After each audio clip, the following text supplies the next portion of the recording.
अस्सलाम वालेकुम। मुहर्रमुल हराम स्टार्ट हो गया है, उसकी मुनासबत से आज ऐसा शरबत लेकर आई हूँ जो सबसे आसान तरीके से बन के तैयार हो जाएगा। कम बजट में बनने वाला ये शरबत इंतहाई लजीज और मज़ेदार बनता है।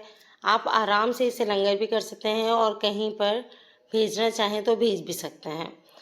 बहुत यमी रेसिपी है और बहुत आसान, कुछ भी नहीं है इसके अंदर। आप जब बनाएंगे 5 मिनट के अंदर आपका शरबत तैयार हो जाएगा।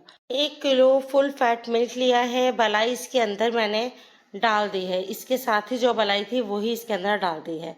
अब हमने इसको करना है चीनी डालकर मिक्स। चीनी यहाँ 1 किलो में मैंने तकरीबन आधा कप चीनी इस्तेमाल की है, क्योंकि इसमें हम पानी और बर्फ जो इस्तेमाल करेंगे तो इसका जो मीठा है वो बिल्कुल परफेक्ट हो जाएगा। अब हमने इसको ऐसे मिक्स करना है कि जितनी मलाई है वो भी और चीनी सब मिक्स हो जाए दूध के अंदर। काफ़ी देर तक हमने इसको मिक्स किया है तो ये एक जान हो गए हैं। दूध जो है वो बहुत गर्म नहीं लिया था मैंने, बिल्कुल हल्का गुनगुना सा लिया था। ये देखें, यहाँ पर मैंने जो हरा शरबत होता है वो डालना स्टार्ट किया और तकरीबन 1/4 कप यहाँ मैंने वो शरबत डाला तो कितना अच्छा सा इसका करार आ गया। 1 टीस्पून भीगा हुआ तुखमलंगा इसमें मैंने ऐड किया है। तुखमलंगा तो इस तरह से रखिएगा, 1 टीस्पून तुखमलंगा हो और 1 कप प्याली पानी हो और अच्छे से उसको मिक्स कर देना है, ताकि तभी ये दाना अलग अलग बिल्कुल रहेगा। बस ये फूल गया था 5 मिनट के अंदर, वो ऐड किया, बर्फ़ ऐड की और इसको हमने चलाना शुरू कर दिया।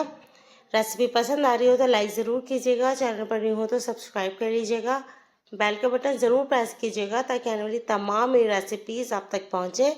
आप देखें कि बहुत ही कम बजट में बहुत सारा ये शरबत के तैयार कर लिया। वो लोग जो अफोर्ड नहीं कर सकते उनके लिए तो ये बेस्ट रेसिपी है। इसमें बर्फ़ भी ऐड करनी थी, इसलिए मैंने ज़्यादा पानी ही नहीं डाला। बर्फ़ यहाँ तकरीबन मैंने 2 ग्लास के करीब ऐड की थी, ताकि बहुत ठंडा सा ये शरबत बन के तैयार हो। और आप इसका गाढ़ापन देख लीजिए कि ये किस कदर का गाढ़ा बना है। इसमें बिल्कुल भी एक्स्ट्रा कोई क्रीम नहीं डाली, वही क्रीम है जो दूध के अंदर होती है। दूध के अंदर अगर आप चीनी और उसी क्रीम को साथ और बहुत अच्छे तरीके से मिक्स कर लेते हैं, विस्क की मदद से भी कर सकते हैं, तो बहुत ही एक क्रीमी सा दूध बन के तैयार होगा। बिल्कुल ऊपर से कोई क्रीम मत डालिएगा। तो ट्राई कीजिएगा और फीडबैक दीजिएगा कि ये रेसिपी आपको कैसी लगी। इंशाल्लाह नेक्स्ट रेसिपी में मिलेंगे।